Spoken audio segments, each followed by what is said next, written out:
Julie Johnson. I just wanted to talk about an idea that kind of came like through my mind today as I was bringing out some of our holiday decorations for Halloween. And so I'm going to do another video later on about like how we sort our holiday decorations in totes in the basement.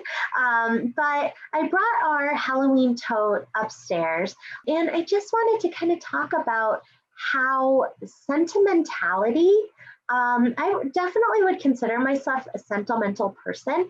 I think that sometimes sentimentality has been a hindrance to minimalism for me. And I think that that's the way that we tend to think about sentimentality, as like a hindrance to minimalism, where sentimental people and minimalists, like, I think there's this idea that like they would clash or that like you can't be both, right? That you're either like a sentimental person who finds like sentimental value in things, or you're a minimalist.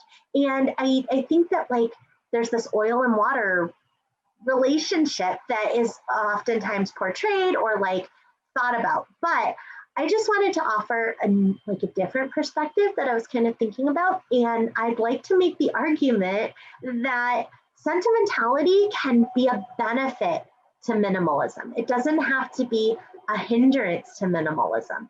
And I'll show you what I mean. I used to have like a lot more Halloween decorations because it was like, oh, I would see something cute and I'd be like, oh, let me keep that so that like next Halloween we can put it out, or like, I don't know, just enjoy the Halloween decoration of it.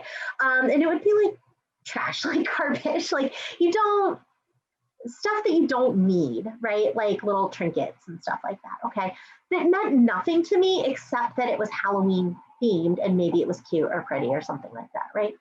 I was able to consign all of those. Consignment tip, like you want to be thinking about consigning stuff about 3 months before, in like July, August, like really is when you want to be like sorting through your stuff and finding any Halloween stuff. So like if you pull out your Halloween tote and then you realize like, oh, I don't need this anymore or whatever, like that's not the time to bring it into consignment.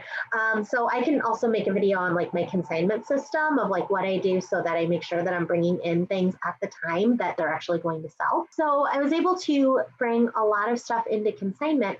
I need to credit sentimentality for that, and getting rid of a lot of Halloween stuff that I just didn't need, like that just wasn't useful, right? Like those Halloween decorations they're just that, they're decorations. Here are two of the things that I kept. We have very, very few Halloween decorations now.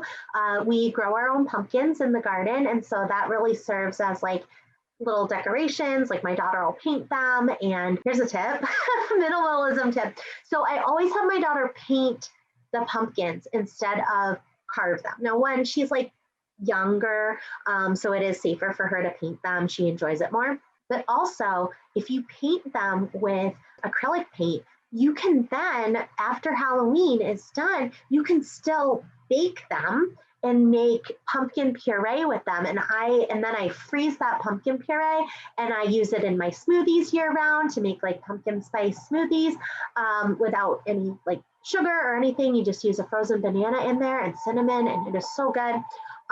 So pumpkin puree, or if you are a baker, you can make pumpkin pie or pumpkin bread. And I also make pumpkin soup with it, and it is so good. So I don't like to waste a pumpkin. Like there's so many pumpkins that get thrown away, like carved into jack-o'-lanterns and then thrown away. Use the seeds at the very least, like bake those seeds and put seasoning on them, like either cinnamon and sugar on them, or put like salt on them if you eat salt. I don't eat salt, so I don't really eat them because I don't really like them that much, but my husband and daughter eat salt. And so they put that on there and they will snack on those like it's popcorn. Use the seeds, please. Also, if you have your kids paint the pumpkins instead, I'm not saying like every pumpkin you have to paint, you can carve as many as you want, I guess. But if you do paint them, it's a really, really nice thing because then you can use those pumpkins throughout the year and eat them also. Okay, that was a tangent. This is what I actually wanted to show you. This is a fake pumpkin that I got from Michael's the year my daughter was born. I think I got it Oh, no. Okay. So I got it the year before she was born because I knew I wanted to do this and I wanted to get it on sale after Halloween. So I got this fake pumpkin after Halloween. And then the year she was born, this is what we did. I got in the bathtub with her. We painted her foot white. And then my husband pressed the pumpkin up to her foot and we made this cute little ghost. And that was her little tiny footprint. What cute. And then every year we bring it out. There's 2017, 2018, 2019, and then this year we just did this. We make these little ghost faces, and oh my gosh, I just think they're so cute. And this is my favorite ever Halloween decor, like ever. Okay, it's gonna be really ever hard to top this for me, right? And so I'll show you again, but like every year her little foot and it just gets bigger and bigger. And I think, there's a fair amount of empty space on it. So we've done it 5 years. And like, of course, her foot's going to be bigger over the next couple years, but I think we could get maybe 4 or 5 more footprints on here. And how cute will that be? That will be like from the time she, is born to like when she's 8, if we get 4 more on here. So oh my gosh, I just love it. I found it on Pinterest, I think, the idea. But we bring this out every year and we put it out and it's an experience too, right? So every year it's this tradition now that she like gets in the bathtub and we paint her foot white and then we draw a little face on it. And she loves that. It's so fun. It's like a family thing. So it's not only like coming out as a decoration to remind us visually that like it's Halloween, but also just like a sentimental walk down memory lane, right? Like, oh my gosh, remember when we first did the first one and her foot was so little tiny, right? And then just being able to see and for her to be able to see how it's grown over the years and be able to do that together as a family and just have like each one of these is a memory of Halloween that year. So I really love this. This is like one of my favorite traditions that we've done. I'll make another video of like some of the Christmas stuff and Valentine's Day stuff we've done, but like this is really my favorite. So when we break out the Halloween tote, it's this and this. Oh my gosh. Okay. Look how little her little feet were. So her first year of life, we made these for every holiday. So I've got Thanksgiving ones that are little turkeys. I've got Christmas ones that are little Christmas trees. I have Valentine's Day ones where we made a little heart with her feet. So I've got these for every holiday.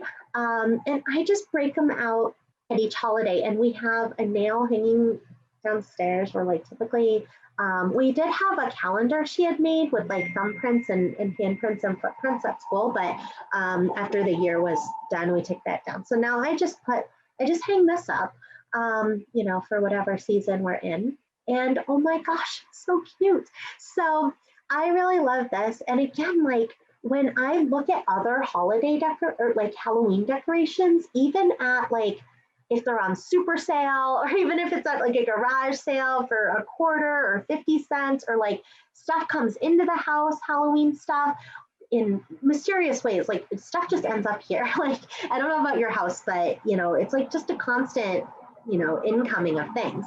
When stuff like that comes into the house, it's really easy for me because of my sentimentality. Because of sentimentality, it doesn't have to be a hindrance to minimalism. It can be a strength to minimalism. Every weakness is a strength, right? And every strength is a weakness.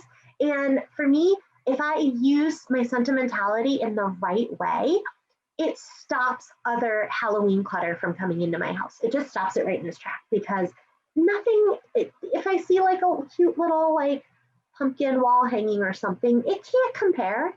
It can't compare to this, right? It's got nothing on this. So it's really easy to either consign it if it does come in or just say no to it and not buy it at all.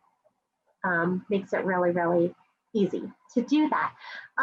So I really hope that if you are a sentimental person, that you can hear this message that like, I think there's like this message in the minimalist society, or this idea about minimalism that like you can't be sentimental because you got to get rid of all your stuff. But nobody talks about how sentimentality and like how a certain few special things really, really can make it so that it's easy to say no to other things. Because when I'm saying no to other things, what I'm saying is yes to these being seen, and for me to, you know, see them and appreciate them and enjoy them every year without them getting like overshadowed or lost in a crowd of other Halloween things. So other things that are in our Halloween tote are like, if I go to a garage sale and I see like a Halloween costume that is like really cute and super cheap, like $1 or something, for my daughter, but it doesn't fit her yet. If I find one that